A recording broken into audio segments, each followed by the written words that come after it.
Chers amis qui vous préparez au sacrement de confirmation, bienvenue encore une fois sur Kif Télévision pour une quatrième séance de préparation intitulée Viens Esprit Créateur. L'Esprit Saint que vous avez reçu au baptême et dont vous allez recevoir les dons spécifiques de la confirmation bientôt par les mains de l'évêque, cet Esprit Saint n'est pas du tout une force de Dieu ou comment dirais-je une particularité de Dieu comme un don de Dieu. Il est Dieu lui-même. L'Esprit est créateur. L'Esprit est créateur, non pas seul, mais avec le Père, le Fils et l'Esprit Saint. Alors vous allez me dire, oh là là, nous voilà dans la Trinité, c'est peut-être très compliqué. En fait, c'est très simple.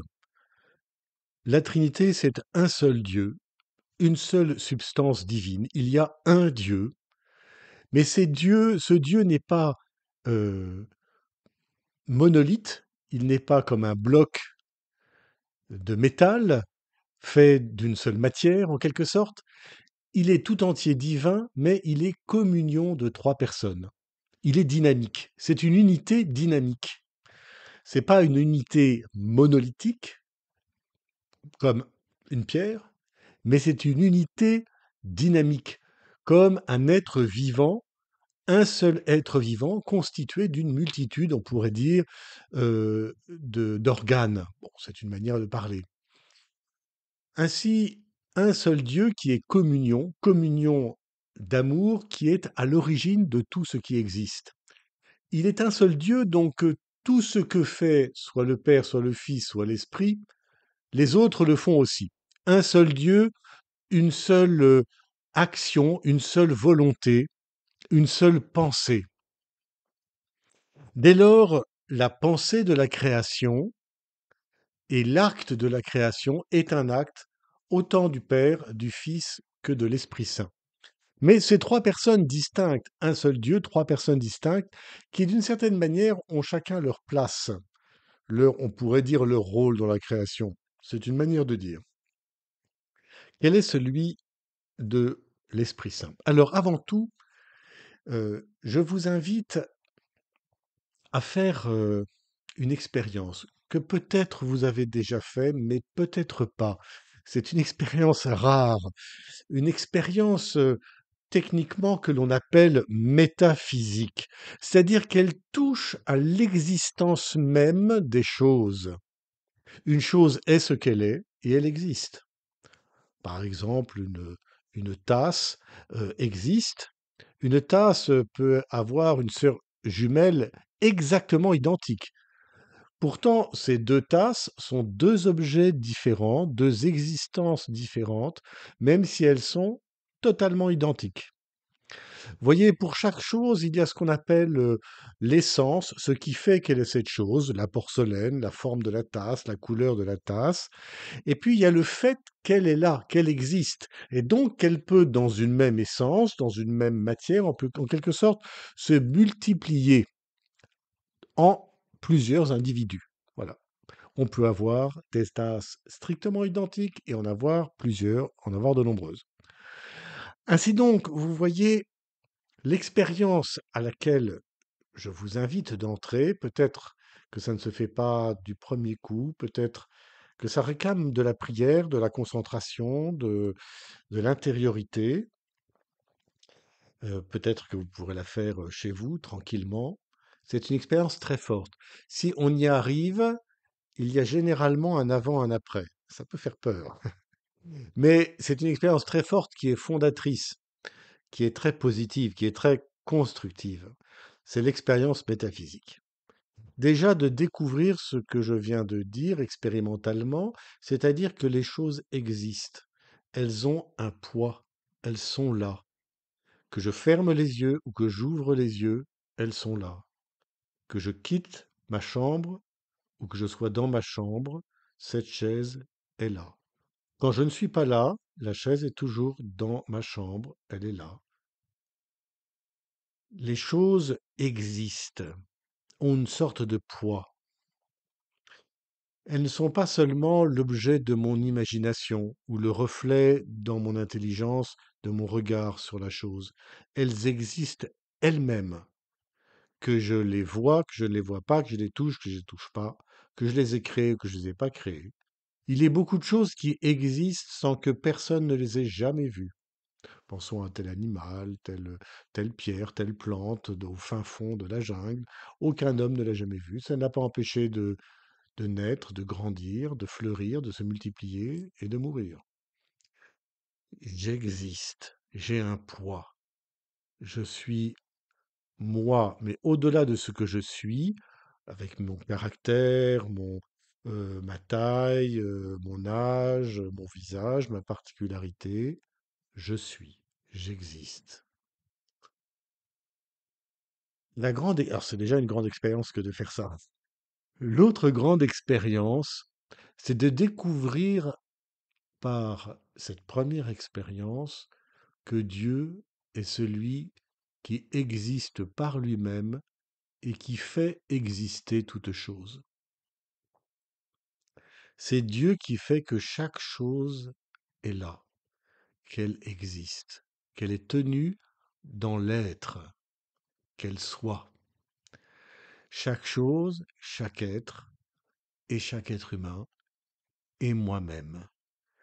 Je suis, j'existe parce que Dieu veut que j'existe. Il existe j'existe parce qu'il existe, pourrait-on dire.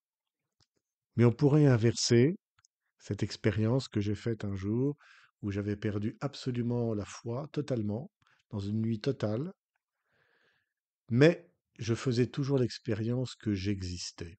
Dans ma prière, dans ma méditation, Dieu était totalement absent, je n'avais plus rien de Dieu en moi, mais j'existais, j'étais toujours là.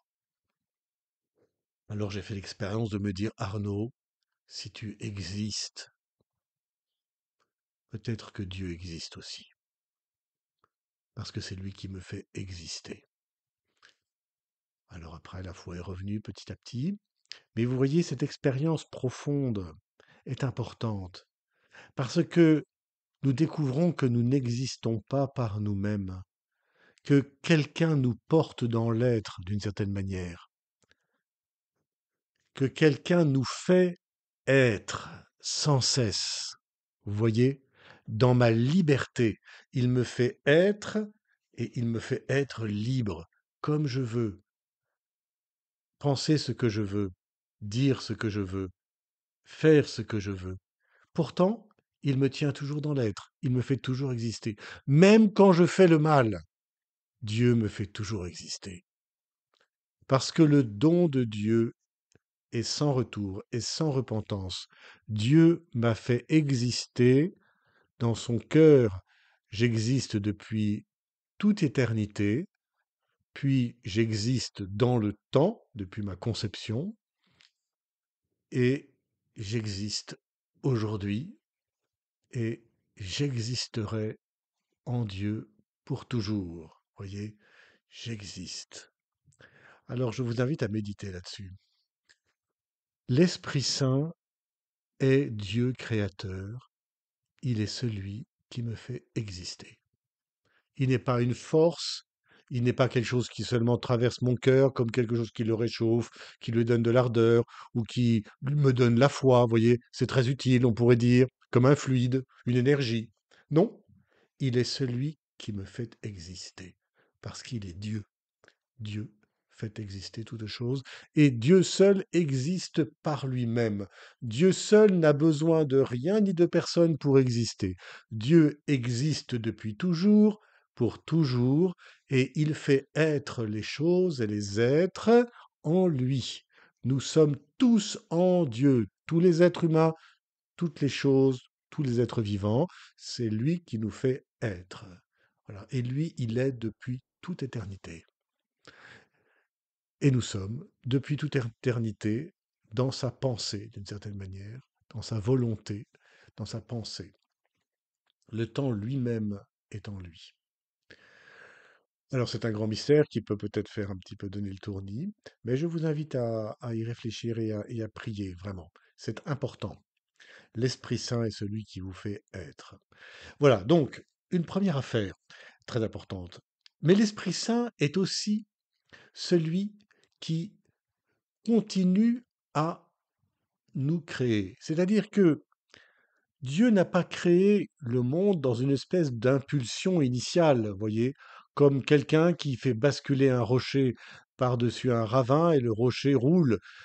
Cette personne n'a fait que basculer le rocher, puis le reste roule par lui-même. Non, Dieu fait être chaque chose dans son déploiement, dans sa vie, jusque dans sa mort. Il est celui qui accompagne en ce qu'il donne la loi de la vie. Il est la vie, il donne la loi de la vie, c'est-à-dire la règle de la vie, ce que les scientifiques cherchent et découvrent.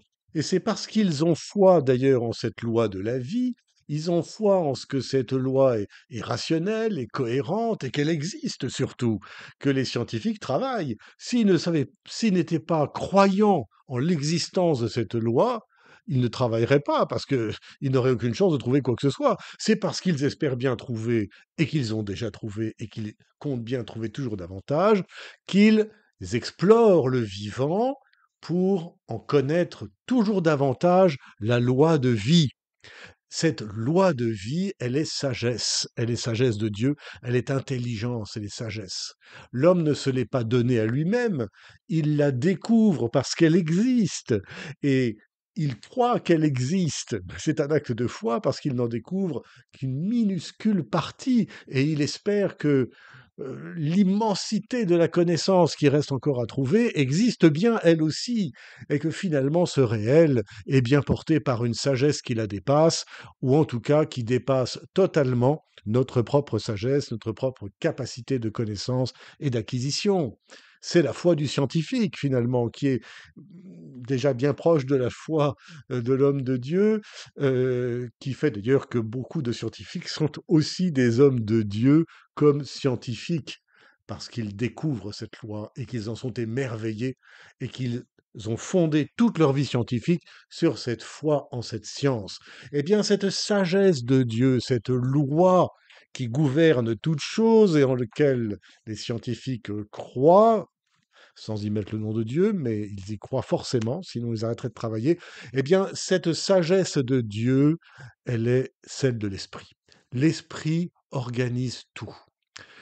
Au tout début de la Bible, et je vais vous le dire en hébreu, c'est tout ce que je sais dire en hébreu à peu près, Bereshit bara Elohim, Bereshit bara Elohim, au commencement, au commencement était la terre et les cieux. Et cette terre et ces cieux étaient, nous dit-il en hébreu, tohu vabohu, un tohu bohu. Vous voyez, d'où l'expression tohu bohu. Vos parents ont peut-être dit un jour que votre chambre était un tohu bohu, ouais, qu'il fallait la ranger. Le tohu bohu, c'est ce chaos, c'est-à-dire une confusion totale. Rien n'est ordonné, rien n'est organisé, rien n'est harmonisé. Tout se percute, tout se mélange, tout se détruit, tout se fond en un tout qui est un tout de désordre. Tohu vabohu. Et sur ce tohu vabohu, dit Genèse au chapitre 1, planait l'Esprit Saint. Planait l'Esprit. Et que fait l'Esprit? Eh bien, le reste de la Genèse va nous l'expliquer. Il sépare la lumière des ténèbres.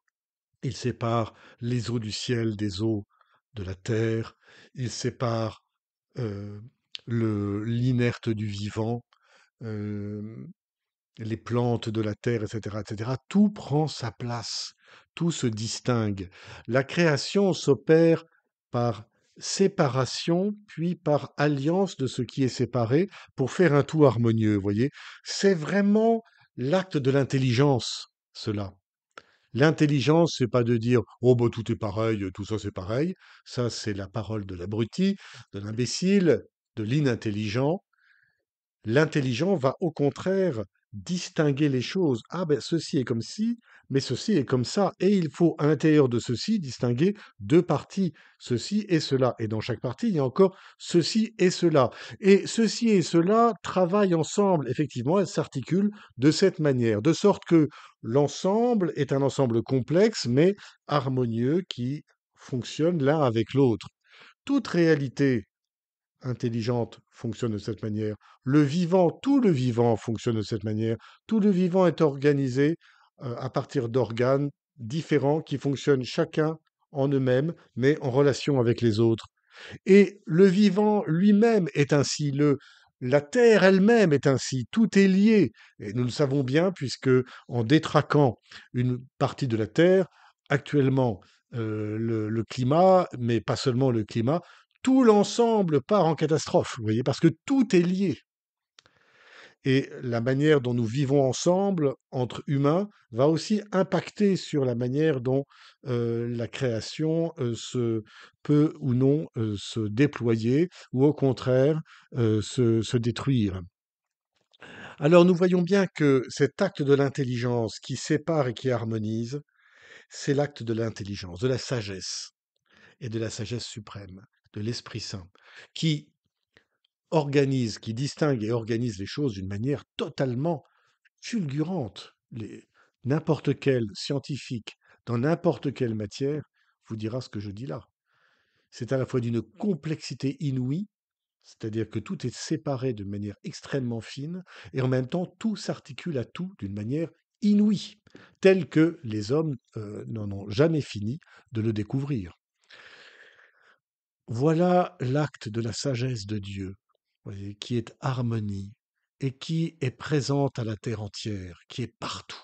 L'Esprit Saint est partout, de la dernière petite molécule au fin fond de l'abîme des océans jusqu'aux confins des étoiles, au-delà de l'univers, de notre galaxie, vous voyez. L'esprit, l'intelligence qui fait être et qui organise en harmonie est partout. Cet esprit est créateur, il est aussi recréateur. Il est l'esprit qui guérit du mal et du péché, qui guérit de la désunion, c'est-à-dire de la séparation pour le combat l'un contre l'autre jusqu'à la destruction. C'est l'esprit de Pentecôte. L'Esprit Saint qui rejoint les apôtres unit des hommes et des femmes différents avec des langages différents qui trouvent tout à coup un langage commun, une manière de vivre ensemble, voyez. Et ce qui est vrai pour le peuple est vrai pour nous-mêmes. L'Esprit Saint est, ou peut être, le maître de nos âmes, celui qui, de notre tohu vabohu, de notre intérieur compliqué, désordonné, parfois ténébreux, tumultueux, incompris, inconnu, qui nous fait peur nous-mêmes, cet intérieur appelle l'Esprit Saint, appelle l'Esprit qui plane sur cette âme pour qu'il ne plane pas seulement sur mon âme, mais qu'il entre à l'intérieur pour que cet esprit d'harmonie, d'organisation, où chaque chose a sa place, où chacun est différent et peut trouver sa place, chaque partie de mon âme, chaque partie de mon être, mon corps, mon esprit, dans mon esprit, chacune de mes envies, de mes forces, de mes faiblesses, que tout cela trouve une harmonie, voyez. Seigneur, viens, esprit créateur, qui me fait exister, qui m'a créé dans ma complexité, viens, esprit recréateur des ténèbres de mon âme où tout est chambardé, viens faire une harmonie de mes différentes parties de mon être, viens faire, Seigneur, une symphonie.